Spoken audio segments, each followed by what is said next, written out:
think. Hello, Nope. citizens of the internet. We back for more Hello. Haunting Hour. Although, Yes, it's a guy. although last time it was Haunting 2.5 hours, so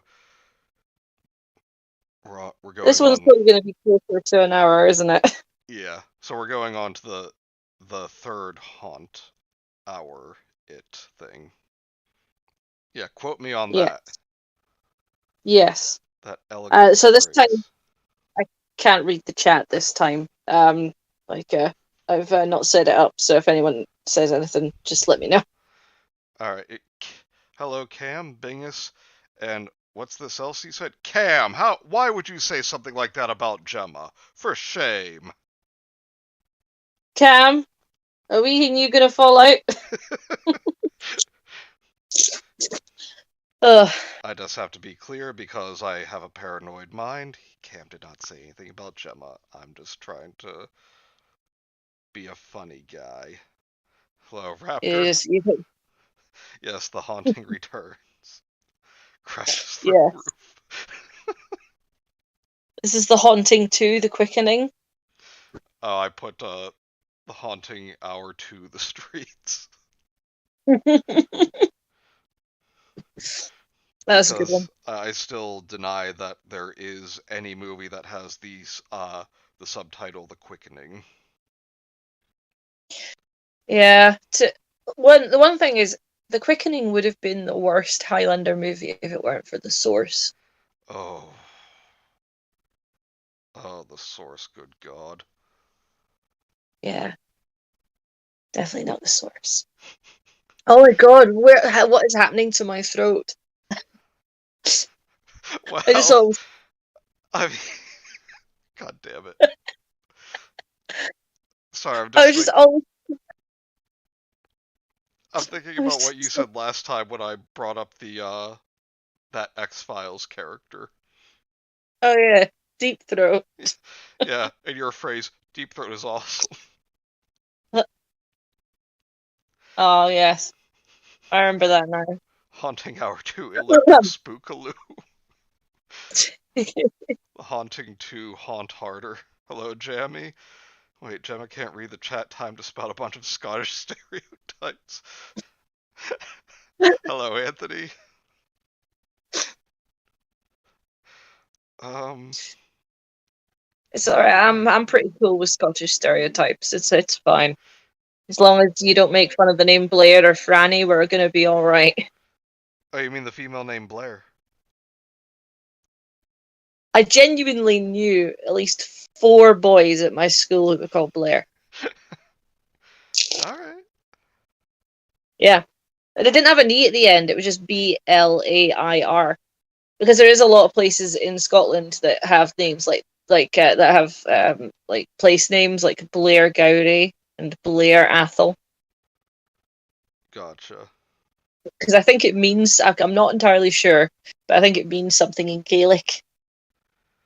I mean, if it's another language, I'm sure it does mean something. True. I'm sure they just didn't come up with a name that sounds like you're clearing your throat, but not really. Blair.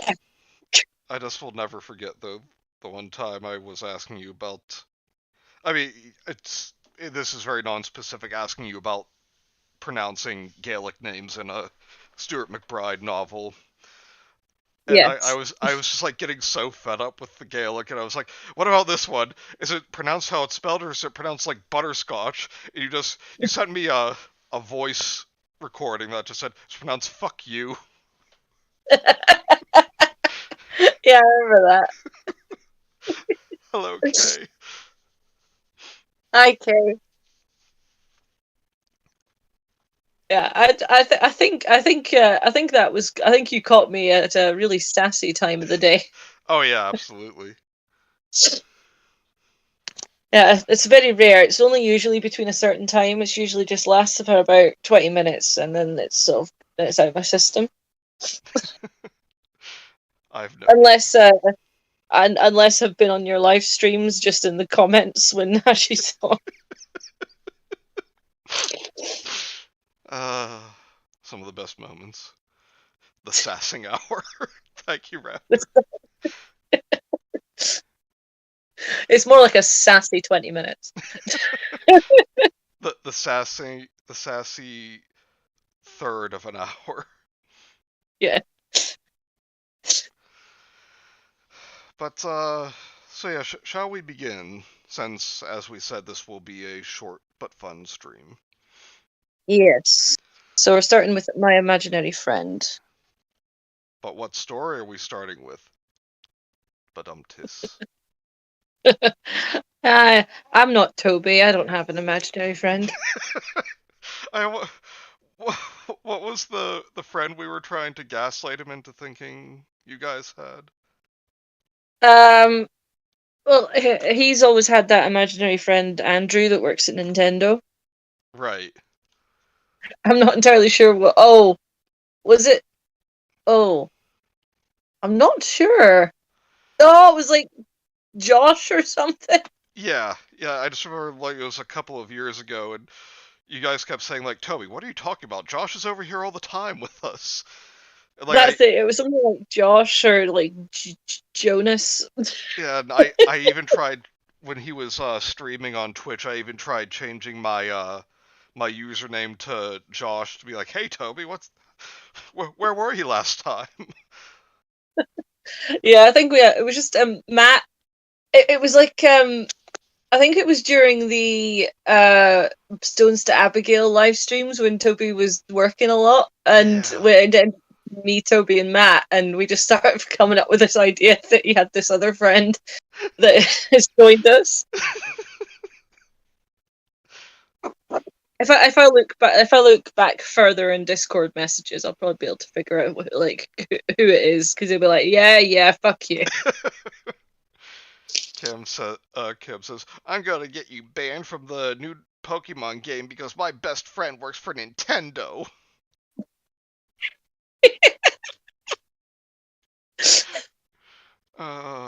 We all knew that one kid. Oh yeah. You always knew a kid at school who was like a compulsive liar. Oh yes. Well, I knew this kid, and I'm still gonna say kid. Like we were in secondary school, and he was like, "Oh yeah, I was born in New York, and my parents were roadies for Linkin Park," and I'm like, "Holy fucking worth you!" Yeah, meanwhile, he's like, yeah, I grew up in New York. My parents were roadies for Linkin Park. Uh-huh.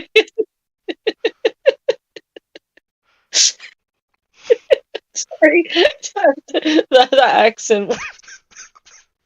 That's my best groundskeeper, Willie. You're for Kilton. I'm for North Kilton. I'm sorry, it's fuzzy. Fuzzy? Like Willie's beard? Yes, no, I mean, it's hazy.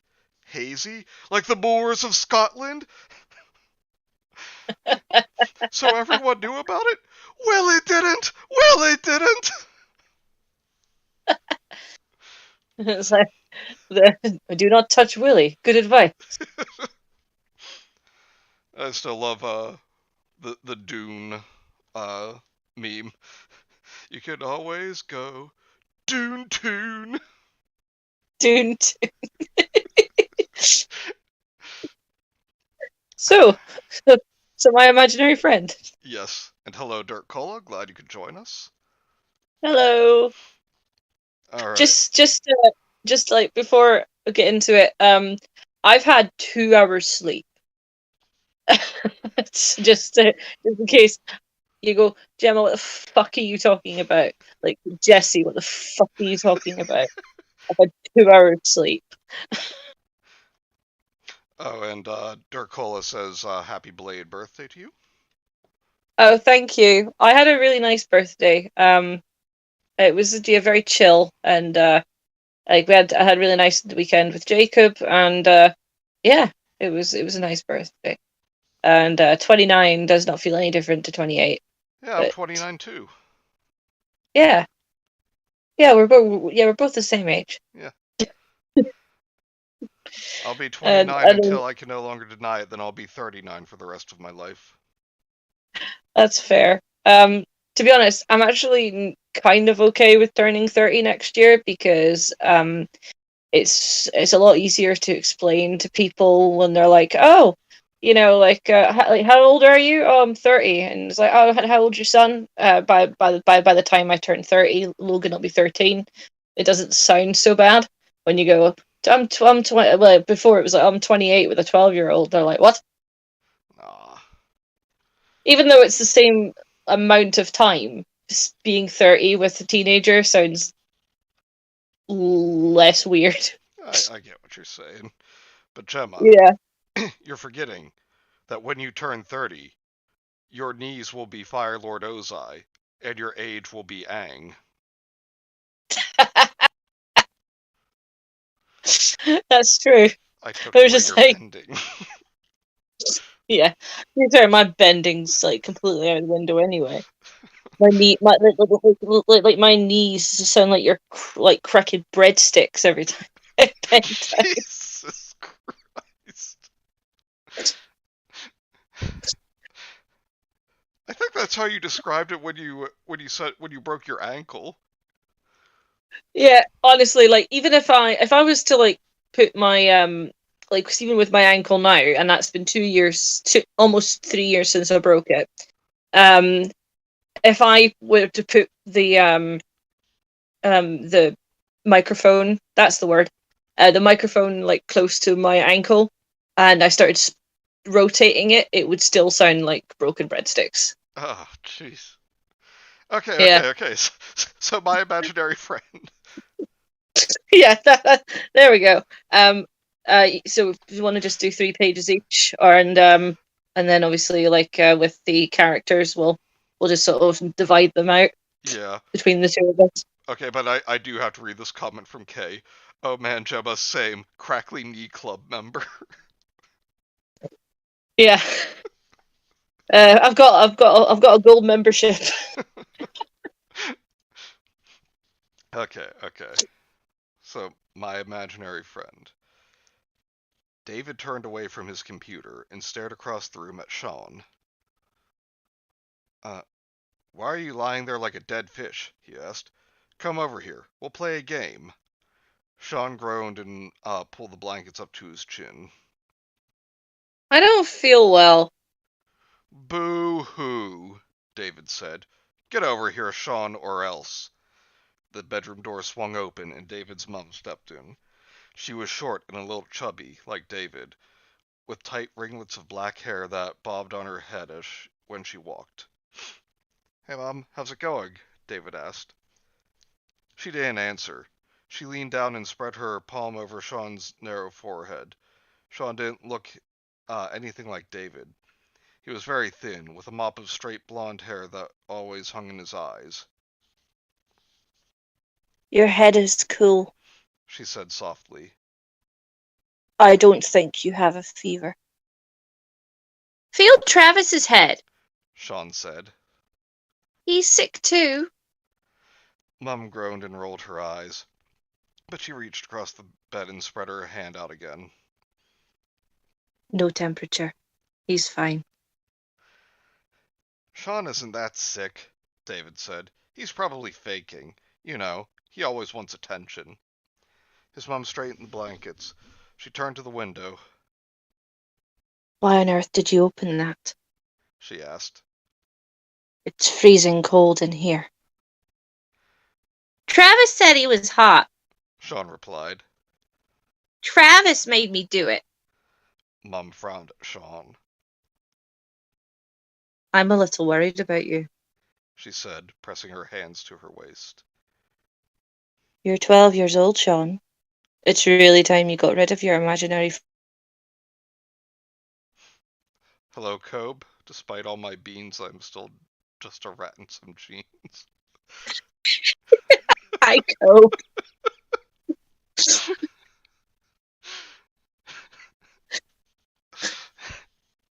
She crossed the room and shut the window. She straightened some books on David's bookcase. Then she shuffled Sean's pillow. Oh, she fluffed Sean's. She shuffled the pillow What is wrong with me? Hold it. Alright, the game is Pillow Hold'em. Oh God, I don't know why. Because obviously cards have pictures on them. I'm imagining body pillows, No! but the body pillows have like the faces of the cards on them. Okay, that's not so bad. Still, I wish we could get through one stream without someone on the call or in the chat mentioning body pillows. We will one day, but today's not that day.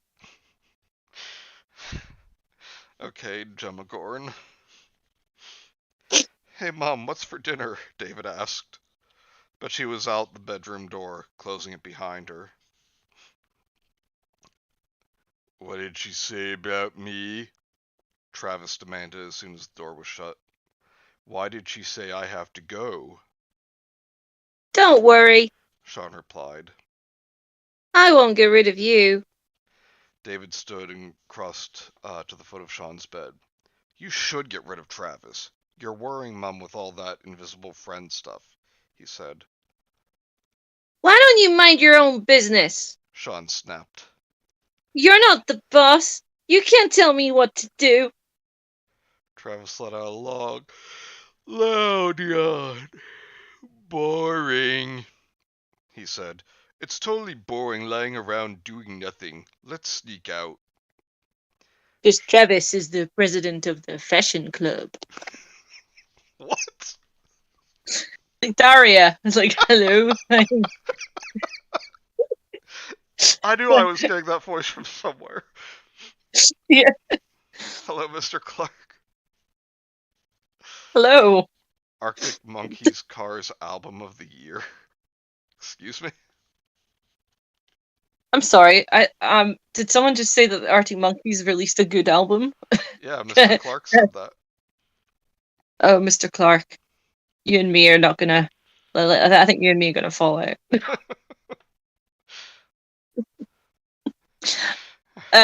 Let's see.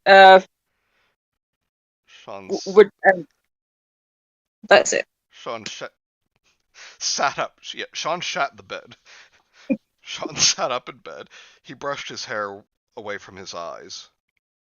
Sneak out, but it's late. We could get in major trouble. Travis grinned at him. Only if we're caught. Great logic. David watched Sean pull on jeans and a sweatshirt. Don't listen to Travis. He always gets you into a mess. You're making a big mistake, he said. Your face is a big mistake. Oh! Oh, Burned! yes. Sean replied. He pulled open the window, threw his leg over the sill, and climbed out into the night. David Based didn't... in Schoenfeld.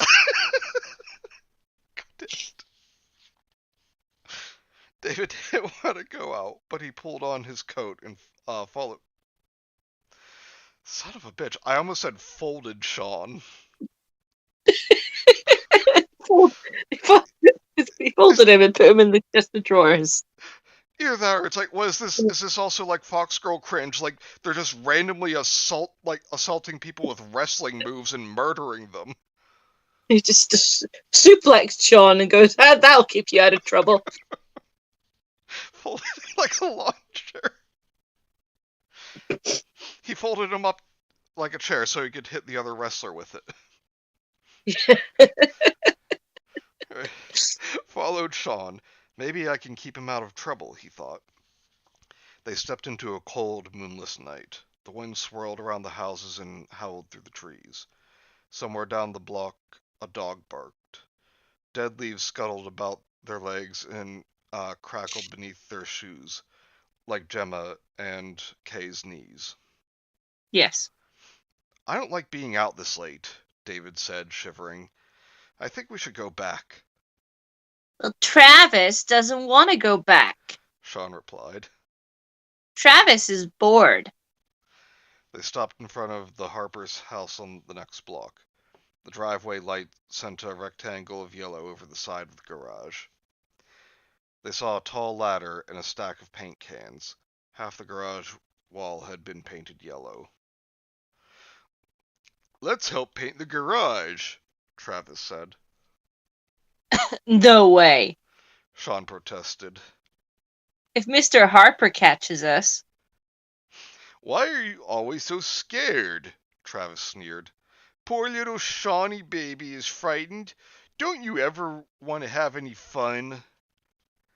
Sean turned and started up the driveway. Okay, let's paint, he said.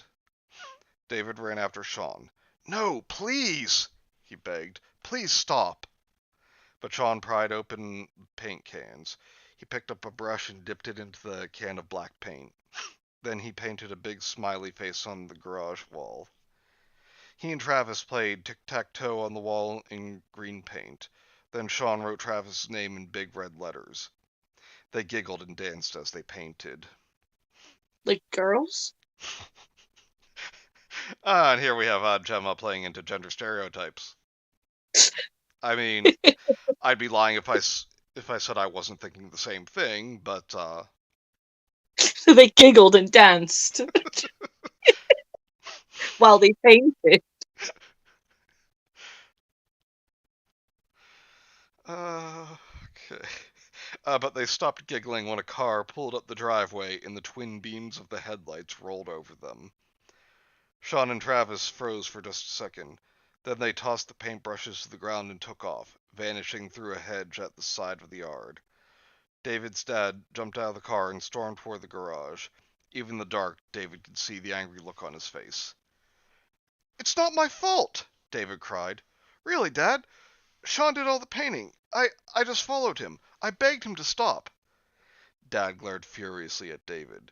His dark mustache flared up and down as he gritted his teeth. "This has got to stop, David! Your mother will be so disappointed in you!" "But it wasn't my idea!" What? Voice. David protested. "Glad you like it. You've got to believe me. It was Sean. Why didn't you ever blame him?" Your turn. After school the next day, David followed Sean out of the building. Low clouds hung overhead, threatening snow. The ground was hard and frosty. David pulled his parka hood down over his head. "I have to go straight home," David grumbled. "I've been grounded because of last night." Travis wants to go home a different way today, Sean said. Just for fun. David squinted at him suspiciously. I just pictured him, like, his squinting being the way that old hobbit, like, glares at Gandalf in Fellowship of the Ring. Yeah. "Which different way?" He asked.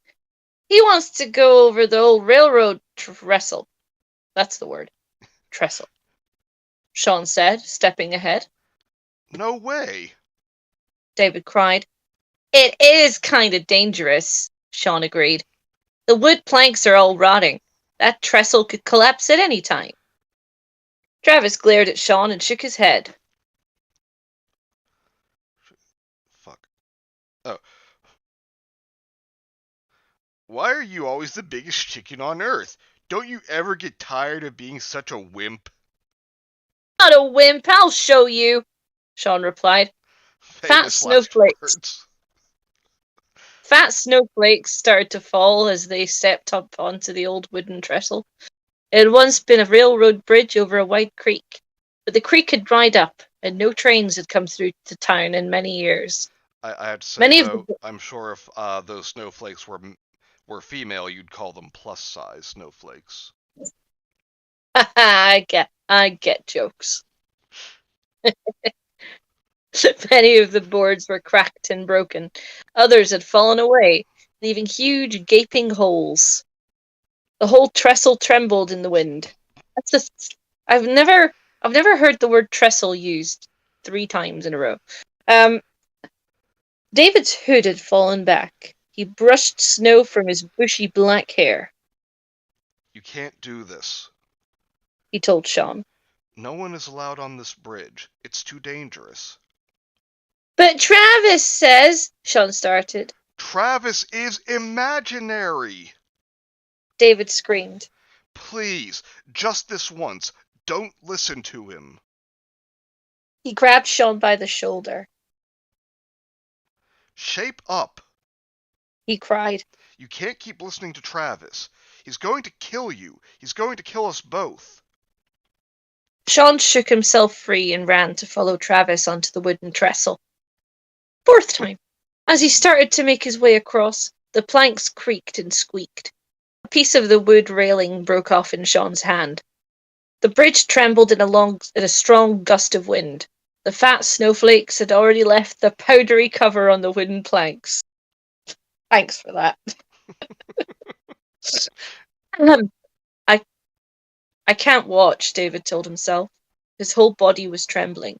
He shut his eyes, then opened them with a gasp when he heard a long cracking sound.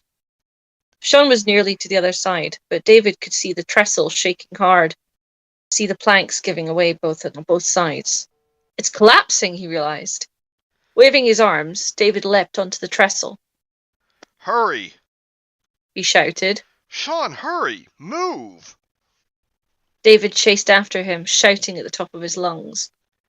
Crack, crack, crack, crack. The planks were dropping to the snowy ground below. Sean dove to the other side. He slid on the slippery slippery grass. Safe. David stumbled on the trembling wooden trestle. His foot caught in a hole where a plank had fallen away.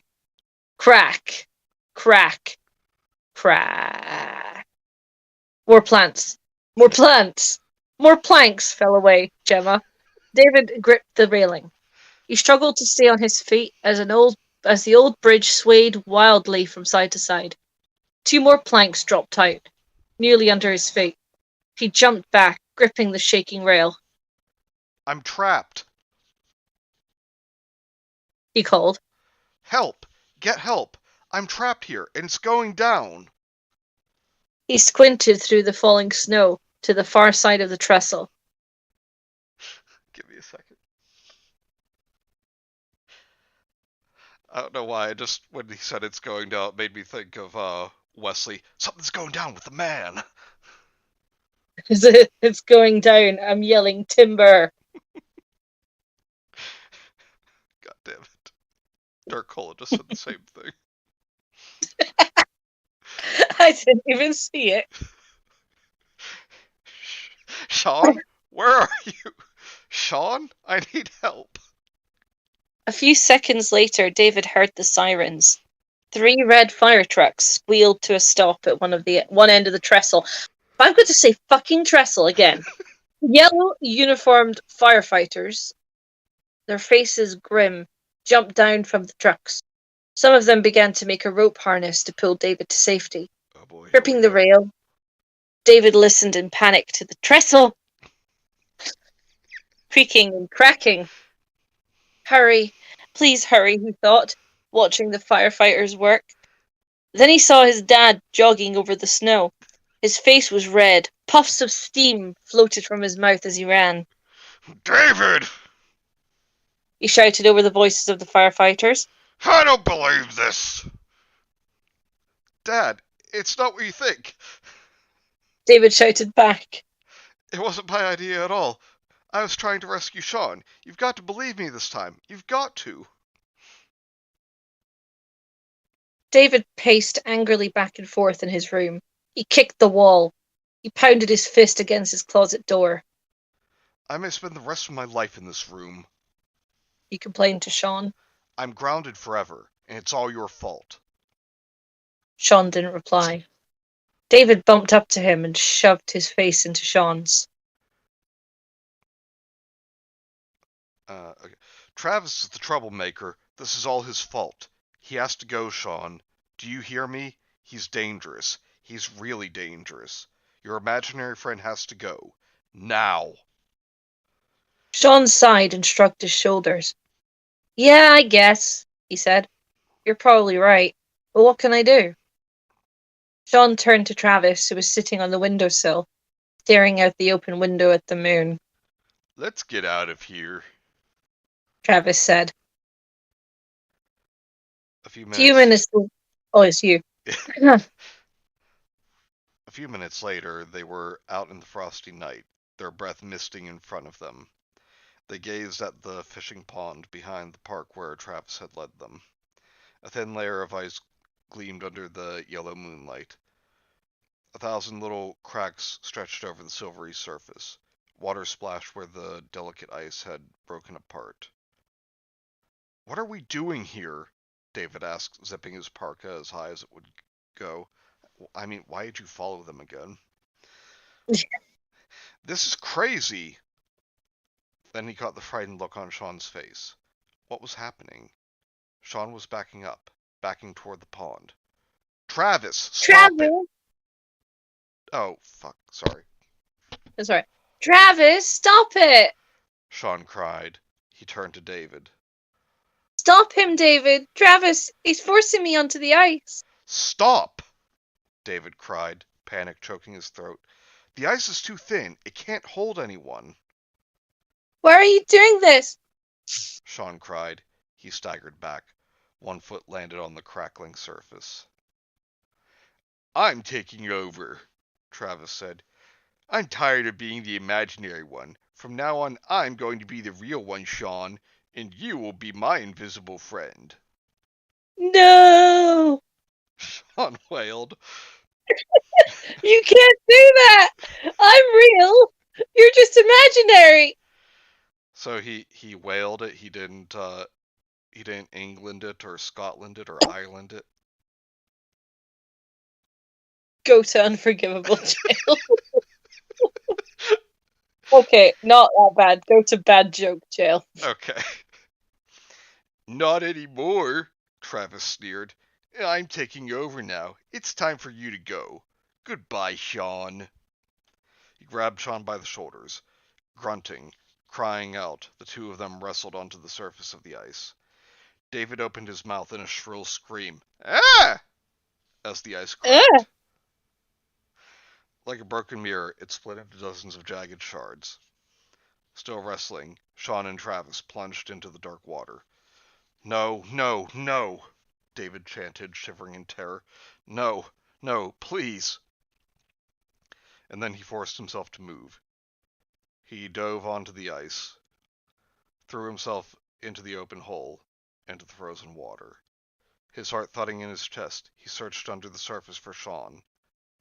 David's body began to turn numb in the icy water. He couldn't feel his arms, his legs.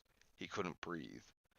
He forced himself to keep searching, but the darkness surrounded him.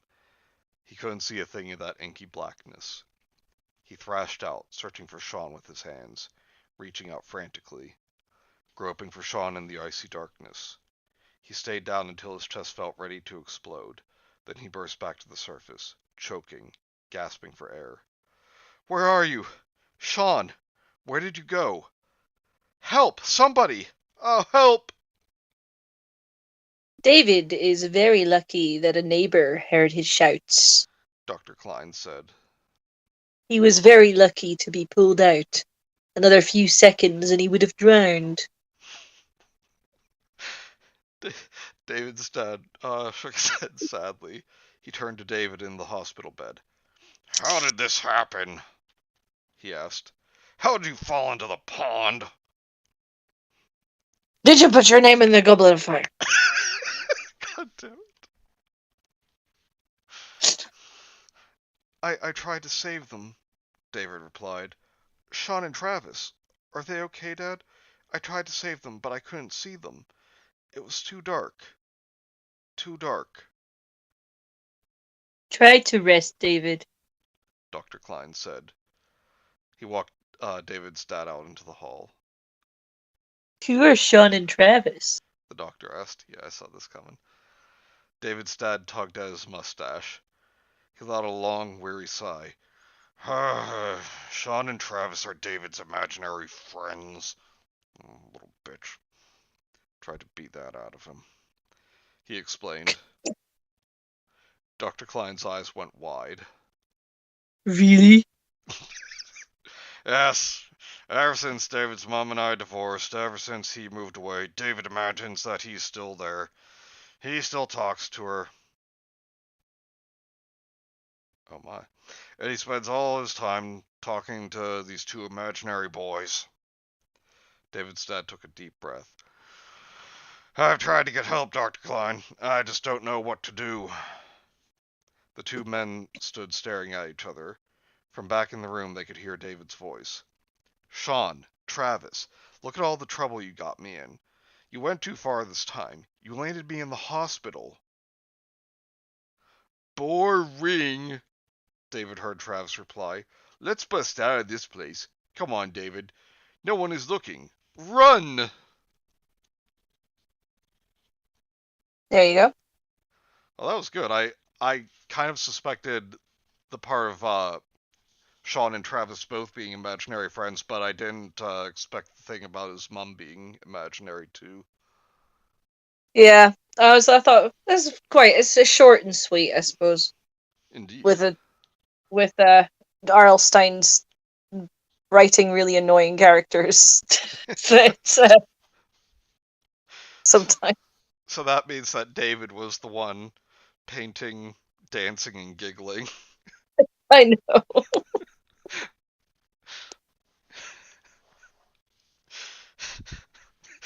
Raptor says David's gonna become a Batman villain when he grows up.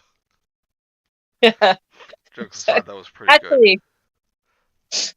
So actually, the Joker thinks this is all okay.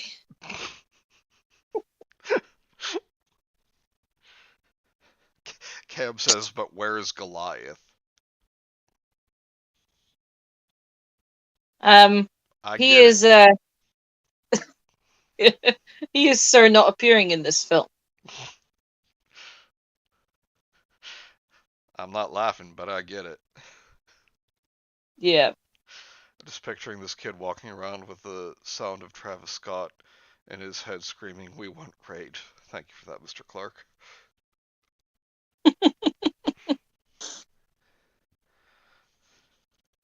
Sorry, are you feeling up for the second story? Yeah, we'll do this one, and then I'll have to go. All right. This is Can You Draw Me? And since I just finished a third page, you can go ahead. Okay. I put my brush to the paper and drew the outline of Julie's face. Then I added a few brush strokes to start her hair. Hold still, I said. You can't move until I get the basic lines in. She giggled. Dylan, you look so serious.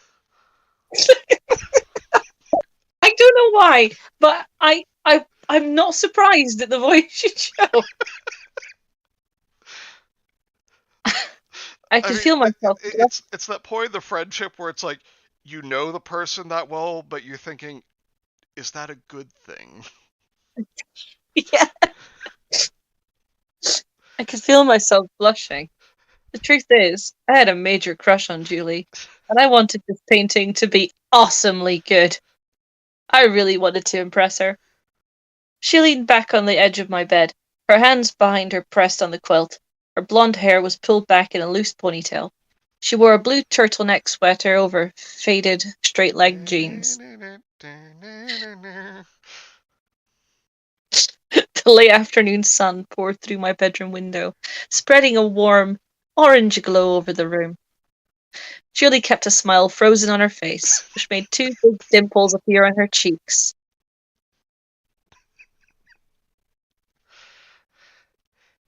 How did you get interested in painting? She asked. I leaned over my drawing board and started to outline her eyes. You won't believe it, I said, but I saw one of those ads in the local newspaper. It had a girl's face in it, and it said, "Can you draw me?" The brush slipped, and I accidentally dabbed a smudge of black paint over her left eye. I'd just gotten these brushes, and I wasn't used to them. It was some kind of contest, I continued. I sent my drawing in, and I won. I won art lessons with this old guy who lives downtown, Mackenzie Douglas. He used to be a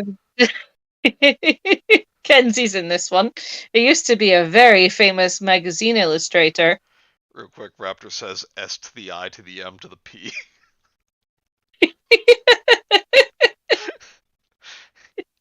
Was he a good teacher? Julia. The best! I said.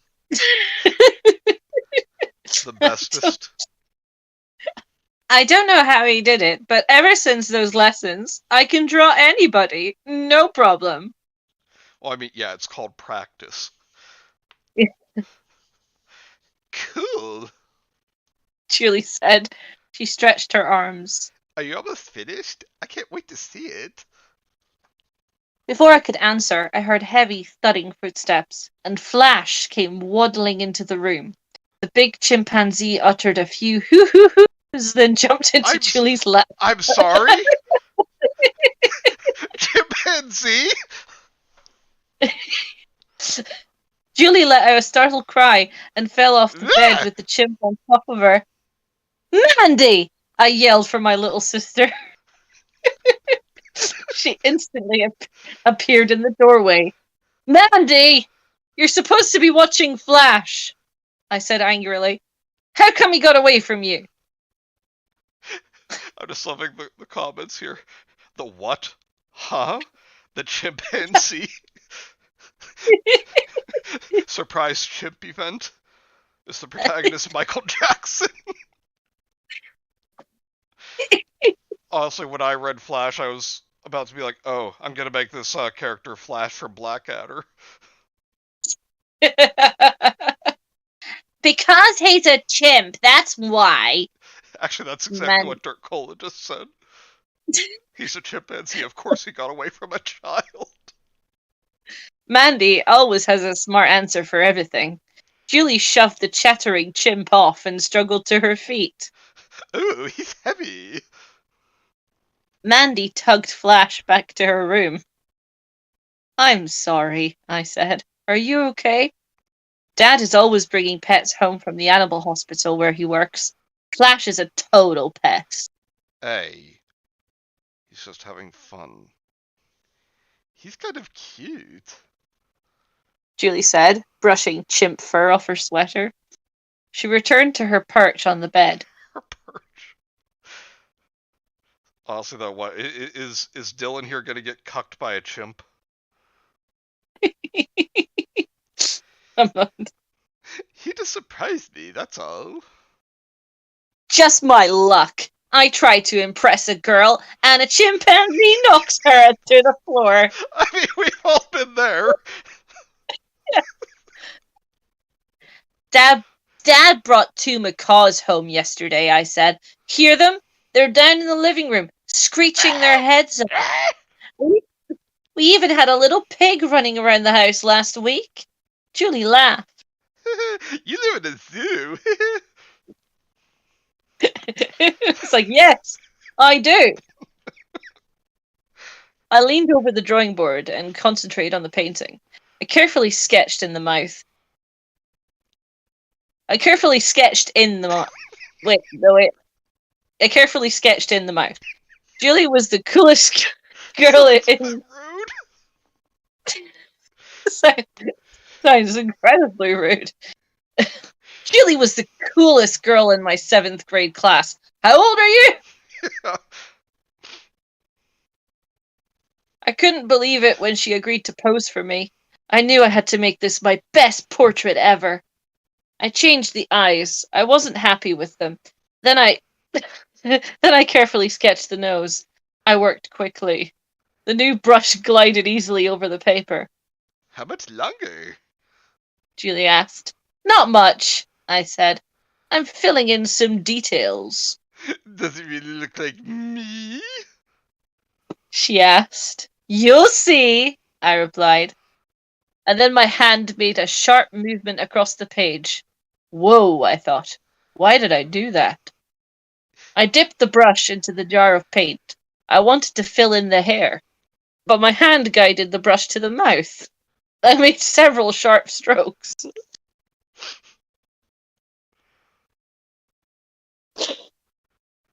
I can do this. You can do it. Hey! I cried out. What's wrong? Julie asked. Nothing, I said, but something was terribly wrong. My hand. It was moving on its own. The brush painted in lines over Julie's cheeks and forehead. Then it moved to her mouth and began drawing furiously. I grabbed my hand and tried to pull it away from the page, but it wouldn't budge. This is crazy, I thought. This can't be happening. Are we My sure this hand is character's drawing. name isn't Lindsay McDonald? Yeah. My hand is drawing without me. I have no control. No control at all! A wave of panic made my whole body shudder. I struggled to control the brush, but it kept moving over the page. I could feel cold sweat rolling down my forehead. This is terrifying. What is happening to me? Suddenly, Julie jumped up and crossed the room. Let me see it. She said, I can't wait any longer. "No!" I shouted. It's not ready." I don't care, she replied. She replied. Oh, is that you now? Yeah. Cool. Ninja'd. And honestly, I'm sure this would be frightening, but it's like, okay, your hand is under its own control and it's painting. It could be doing a lot worse things. Yeah. She replied, grinning at me. Let me see this masterpiece. I tried to cover it with my body, but Julie grabbed the painting off the drawing board and turned it around to look at it. Okay, if it's a painting, it should be an easel. Yeah. A Dylan! She screamed. It's so gross! Why did you do this? She held the paper between her hands. In the painting, her forehead and cheeks were covered with deep, open scars, and a hairy, buck-toothed rat poked out from her open mouth. I didn't. I sputtered. She let out a furious cry and ripped the painting in half. You're not funny, she cried angrily. You're not funny, you're just gross. Call me! Then she stormed out of the room. But Julie. I called. A few seconds later, I heard the front door slam behind her. How did this happen? I asked out loud in a trembling voice. How? I stared at my hand, as if it could answer.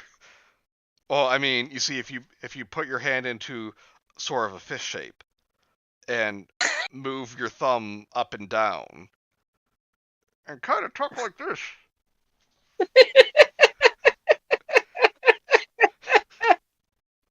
Oh.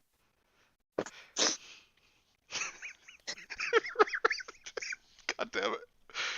About the bucktooth raptor says, that's called a squirrel, my dude. Yeah. Anthony says, hand position, time to cut it off. And Mr. Clark, this escalated very fast. It did. I barely ate my dinner. I told Mom and Dad I wasn't feeling well. Up in my room, I couldn't concentrate on my homework. I kept thinking about my painting of Julie with that rat poking out of her mouth.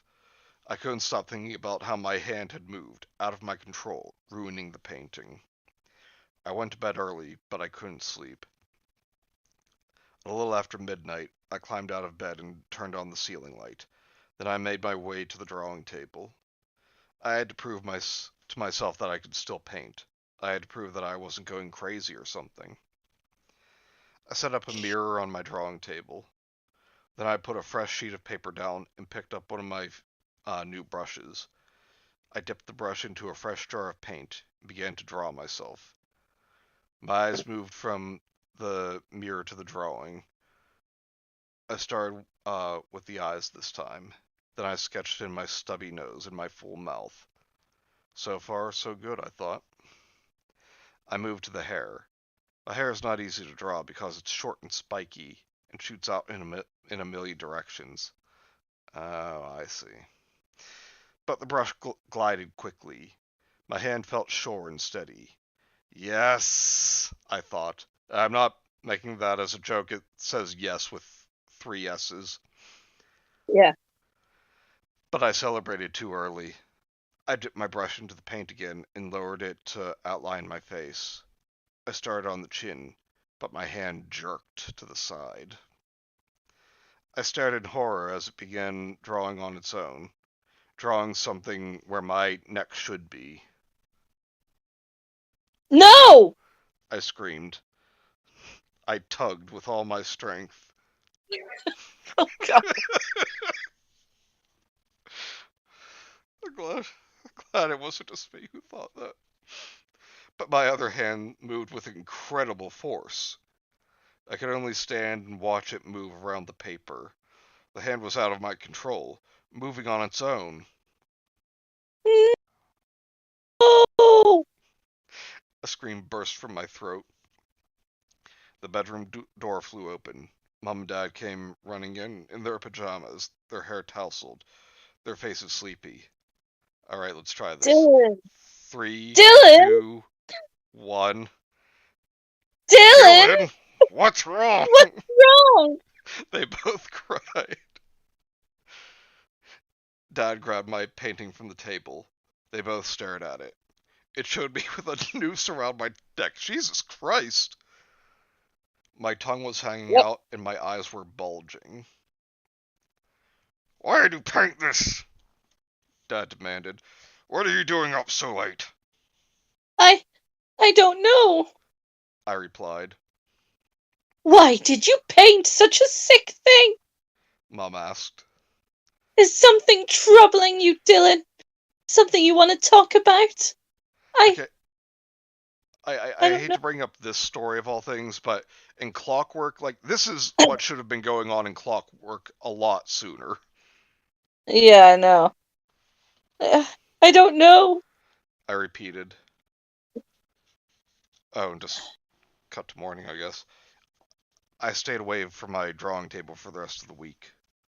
I hid the paint jars and brushes in the closet. I didn't want to think about what had happened. Every time I pictured my hand moving on its own, I started to scream in horror. On Monday, I had no choice.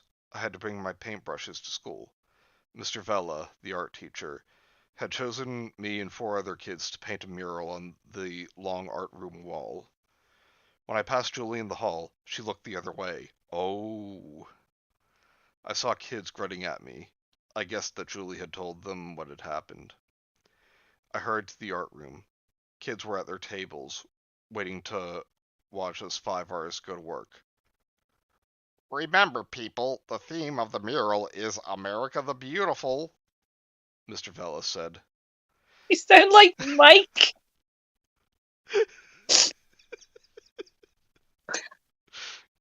I say Mike from Red Letter Media, not Mike, our friend.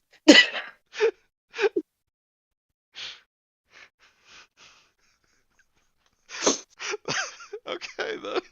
That's interesting. Hello, Billy. Hi, Millie. Damn, let's hope they never discover his deviant art. No! He guided me to the end of the long wall. I saved the square for you, Dylan, he said. From here to the window, I see you brought your own brushes. What are you going to paint? I gazed at the blank white canvas. A farm scene, I think. I answered. Some animals. Maybe a farm family. Sounds good, Mr. Vella said. Go to work. He moved on to the next artist, an 8th grade girl named Willa Myers. I glanced down. Honestly, I'm enjoying the story, but I'm gonna be kind of pissed if, like, this character Willa is named but plays no significance. Yeah. I glanced down the line and realized I was the only 7th grader. I'd better do a really good job, I thought. I started with a pencil. I just imagined I started with a pencil. No! Mr. Vella yelled. No, it's all wrong! I sketched several sheep, a cow, some horses poking their heads over a fence. I sketched a farmhouse in the background. A family of 4 bent over. God, I'm Yeah. 8 years old. I'm All they're sorry. doing is feeding the chicken.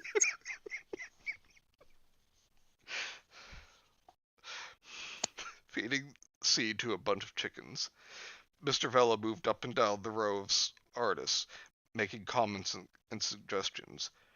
That looks very good, Dylan, he said, helping to finish my pencil sketch of the chickens. You can begin to paint now. I carried paint jars over to my spot. Wait, no, that's you. Yeah. I carried paint jars over to my spot. Then I prepared my paintbrushes. My hand moved too quickly. The brush swept over my pencil sketch. I tried to control the brush strokes, but once again my hand took off. No, please, please don't do this, I silently begged, but I couldn't stop my hand. I tried to drop the brush, but my fingers held tight. The brush kept moving up and down, drawing without me, drawing on its own. Am I going crazy? Dylan, what are you doing? I heard Mr. Vela's alarmed cry from down the row, and I heard kids laughing. My hand finished the farm family. The 4 people were bending over, headless. Blood poured from their open necks. Jesus Christ! Their heads were on the ground, being pecked apart by the chickens. The cow and horses were vomiting. Piles of puke were puddled around their feet. The sheep had bullet holes in their sides. Fucking hell. I don't know why the cow and horses vomiting was so amusing to me. Dylan, I want you to stop this right now! Mr. Vela shouted. I can't stop! I shouted. The kids erupted in laughter. They thought I was joking. Help me! Mr. Vela, help me! My hand pulled me to the side. I bumped into Willa Myers and kicked over her paint jars. My brush attacked her drawing. I scrawled thick black lines over the city scene she had started. My hand scribbled and jabbed. Dylan! Get away! Willa cried. I can't, I shouted. I can't stop it. My brush jabbed at Willa's face. I painted black smudges on her cheeks and a zigzag line across her hair. She shrieked and staggered back. Help me, somebody, I wailed. The class had grown silent now. My brush dipped into a red paint jar, and I began scrawling ugly faces on the wall, on the floor. I swung around from the canvas and began to paint red bars on the window. Stop me! Please stop me! The cry burst from my throat. The hand was jerking me one way, then the other. Painting. Painting. I couldn't stop it. Help me! Mr. Vela rushed over. Dylan, what's wrong? Get a grip on yourself. My hand painted a thick red stripe down the center of his face, then a stripe down the front of his sweater. With a sputtering cry, he grabbed my shoulders. I spun away from him, and my brush swiped down the sleeve of his sweater. He was covered in red paint. Then my hand moved to the art room door and began painting the door. I can't stop! Can't stop! I shrieked. Can anyone help me? My parents kept me home the next day. Smart move. They couldn't decide whether to be angry or worried about me, so they were both. I stayed in my room. I tried to read my schoolwork, but I just couldn't think straight. The macaws were chattering away downstairs. I turned on the TV with the sound real loud to drown them out. But I couldn't concentrate on it either. I couldn't believe it when Mr. Vela paid Mr. Vela paid a surprise visit after school. Mr. Vela was one of the macaws. God damn it. My mother showed him to my room. Dylan is so very sorry for what he did, she told the art teacher. Then she went downstairs and left us alone. Mr. Vela sat down at my desk. How are you feeling today? He asked. Okay, I replied. I apologized for what had happened in class. I can't really explain it, I said. I sat on the edge of my bed. You studied me for a long while. Well, it doesn't really excuse you for painting me like a communist. How long have you been interested in painting? He asked, finally. I didn't really get interested in it till I won some lessons from an artist named Mackenzie Douglas. Mr. Vela squinted at me. Mackenzie Douglas? I read in the paper that he died 3 weeks ago. I gasped. Really? But I don't understand. I just finished my lessons with him a few weeks ago, and he sent me some of his brushes last week. Mr. Vela glanced at the paintbrushes on my drawing table. Strange. He muttered. We talked a short while longer, then Mr. Vela made his way to the door. I just wanted to make sure you are okay. He said. That was frightening yesterday. I think I'm all right, I said. I'll definitely be back in school tomorrow. I'm sorry, I just saw Billy's comment, but who was Paint? He gave me a wave and headed downstairs. I could hear him talking with my mom when she put him back in his cage. I stepped up to the drawing table and studied the paintbrushes. I felt bad that Mackenzie Douglas had died.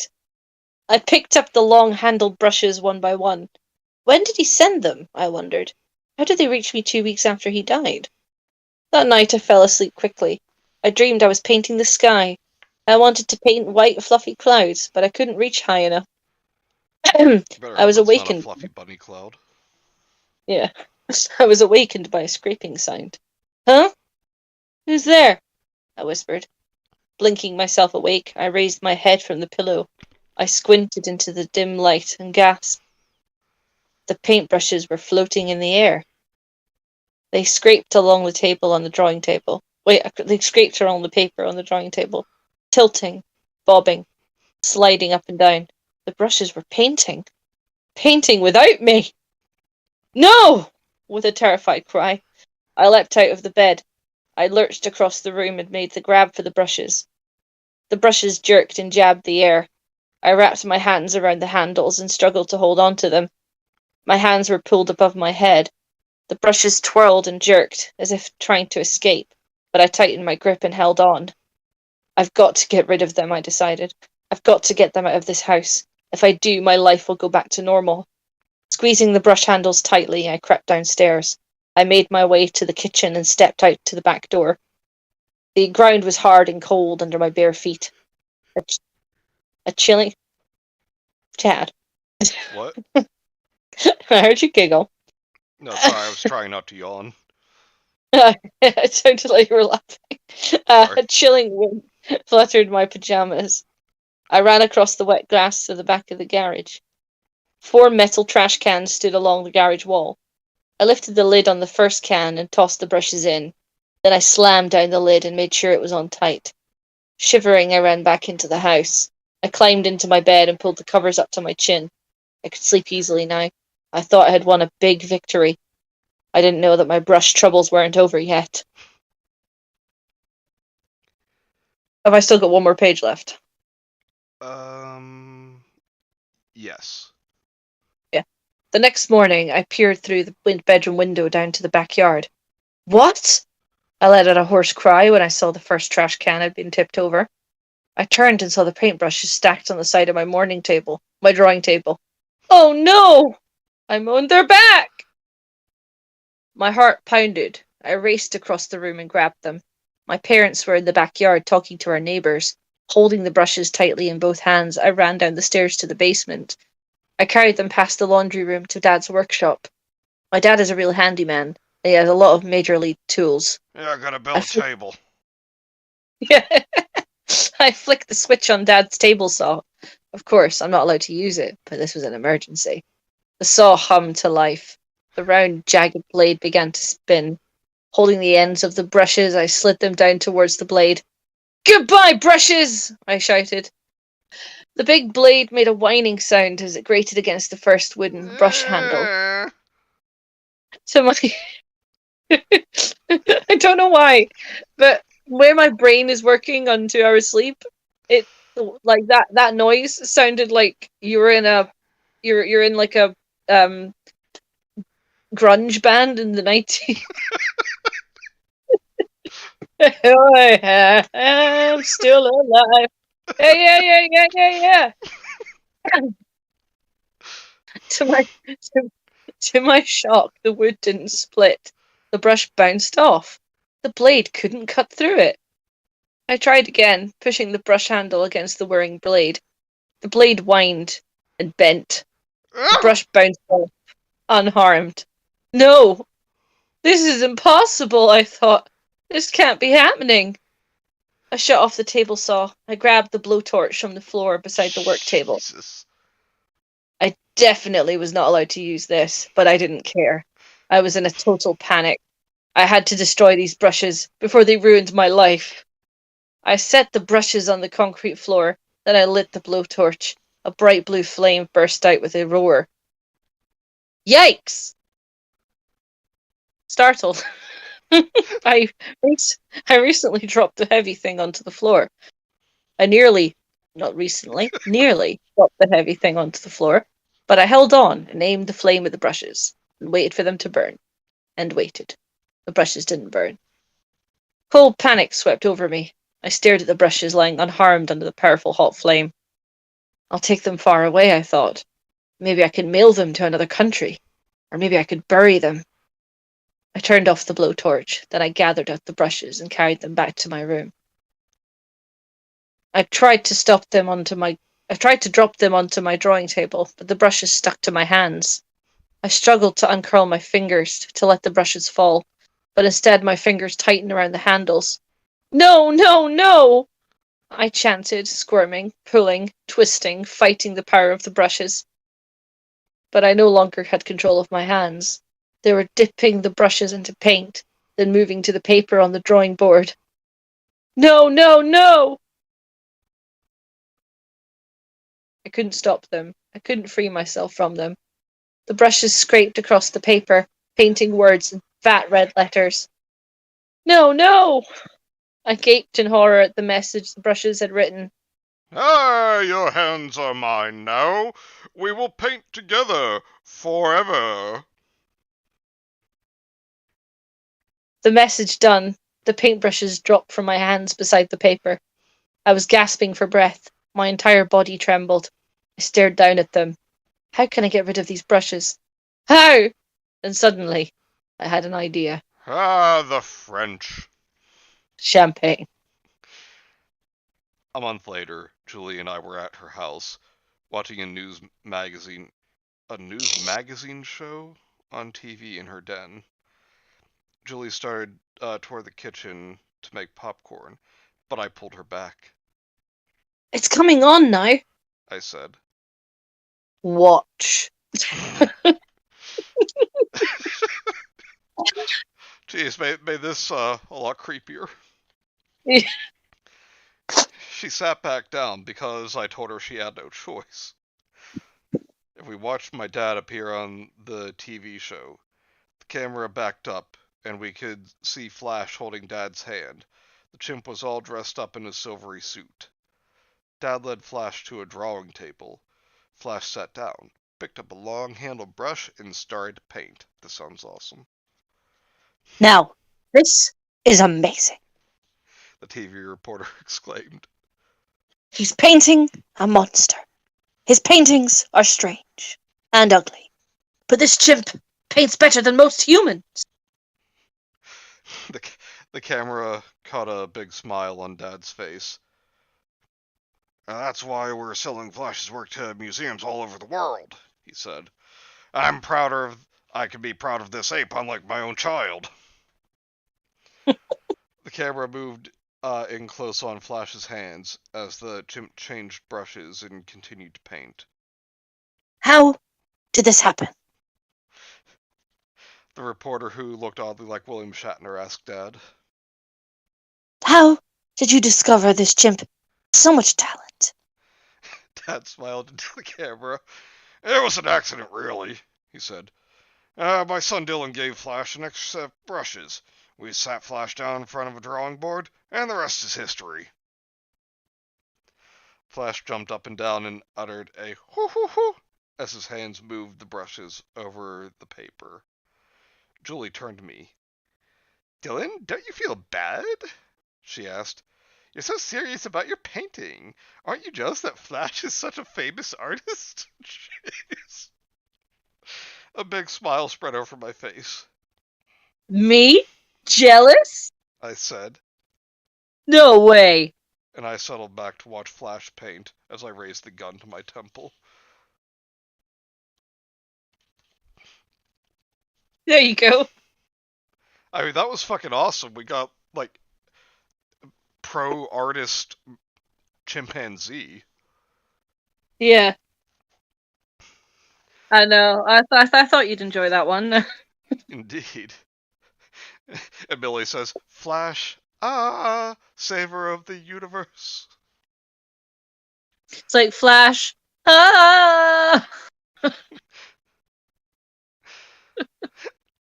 Honestly, though, like, I was trying not to laugh when he was using, like, the saw and the torch. Like, I know I wasn't supposed to use this, but this was an emergency. I had floating paintbrushes. Yeah. Mr. Clark says, so the chimpanzee was important to the story. Raptor says, monkey painting? He do be drawing a pretty good babana. Mr. Clark, bro, what? Dark Cola, I'd be concerned if the chimp was drawing horrible gore and violence, too. And what was the chimp's name in Rise of the Planet of the Apes?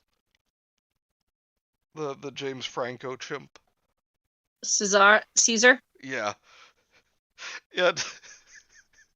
Yeah, Flash, when it had his name legally changed to Caesar, that's when we started saying, oh shit. Nice. Chimp is still drawing horrible violence, but he's a chimp, so nobody cares exactly. It's like, see, nobody cares.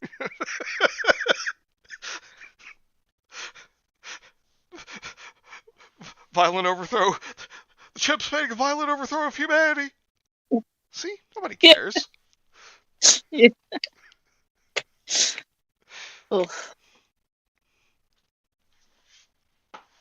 So there you go. There's two more stories from the Haunting Hour. Yes, indeed. But as I said last time, there are more stories in the book, and you should go and buy yourselves a copy. Yes. And the link is still in the description for the Amazon page. Yes, because we're not reading the whole thing. Indeed. But Gemma, thank you for suggesting this book. I know you suggested it months and months ago, but we finally got to it. Finally, yeah. It's a perfect time for it. It's October. Indeed. Mm-hmm.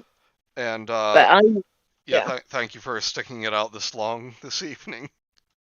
That's all right. I am so tired though. I'm gonna go downstairs now. All right. Just I hope that that one, that you can sleep tonight, and two, if you do, that your dreams are not filled with just thoughts of someone saying jerking and us laughing every time. Yeah. I was talking to my sister because I used to have this recurring dream when I was a kid, right? And it was not like a bad dream, but it was a dream that I always had before I got sick. It was like the same dream. It was like if I got like a fever or something. So I always knew that I would wake up not feeling well if I had this dream. Oh. And I was making her laugh because it always used to have Ozzy Osbourne in it. So whenever Ozzy Osbourne's in my dream, I know that I'm not going to be well the next day. Jeez. I don't know why, but I'm always like, oh, Ozzy, we're going to hang out. I'm going to wake up in different pajamas. Shit. Because my mum would always like come in and check on me, and then like if I'd had a fever and like sweated it out, I'd always wake up going, my pajamas are different, because she would have changed my pajamas while I was asleep. Aw, fantastic, Mum. Yeah. But yeah, so my sister was like, "What the fuck? You didn't tell me this?" I was like, "Well, yeah, but I was going to tell you at the age of 5. Oh yeah, Ozzy Osbourne was in my dream." Probably be like, who the hell is Ozzy Osbourne? Exactly. But she thought it was amusing, and she sent me a lovely birthday card. It was like, oh, uh, to my sister, this like the best like I'm the best present our parents ever gave you, and on the front, and then it was like happy birthday, and then P.S. You're old. Yeah. Those younger siblings think they're so clever, so funny. Yeah, so fucking funny. All right. But yes, Um, thank you everyone for joining us. Please remember to like, comment, and subscribe. It really does help. And I should have said this at the beginning. For anyone who hasn't noticed, there is the community tab is now on all channels on YouTube. You used to need at least 1,000 followers before you could get one. But so I will be posting stream announcements right on the YouTube page from now on, and polls if I cannot make a decision myself. So that's good. yeah, please remember to like, comment, and subscribe, and we will see you next week for more Fox Girl Cringe. So join us then. Same bean time, same bean channel. Bye.